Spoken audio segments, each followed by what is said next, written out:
Kde nebolo, tam nebolo. Žil raz jeden Lukáš. Ten Lukáš bol veľmi neposlušný, ale veľmi šikovný. Keďže Lukášová matka pracuje v zahraničí, žije iba so svojím otcom Temikom. Raz Temik hovorí Lukášovi: Lukáš, idem sa postarať po týždni na svoj server v herni. Dávaj na seba pozor a hlavne neotváraj tomu zlému medveďovi. Lukáš sa pozrel na svojho otca a povedal: Jasné, tatko. A tak išiel Temik do herne. Ale práve keď Temik odišiel, prišiel Handgen. Rozbehol sa s radosťou k domu, zaklopal na dvere a povedal: Lukáš, otvor mi, tu je tvoja mamka. Ale Lukáš povedal: Ty nie si moja mama. Moja mama má tenký hlások.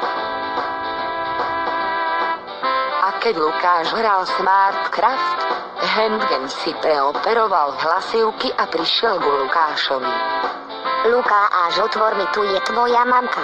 Ale Lukáš povedal: Ty nie si moja mama. Moja mama je v zahraničí.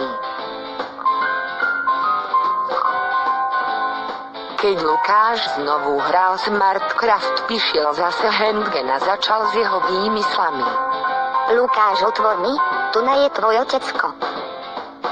Moje otecko má hrubší hlas. Potom zase maniačil server a zase započul klopanie. Lukáš, otvor mi, tu je tvoje otecko.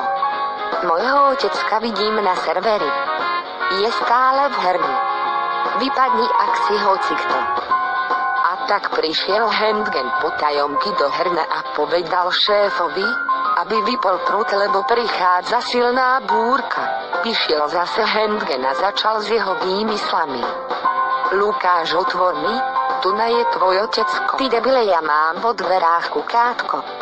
A v tom prišiel Lukášov otec. Dal Handgenovi ban. A všetko sa dobre skončilo.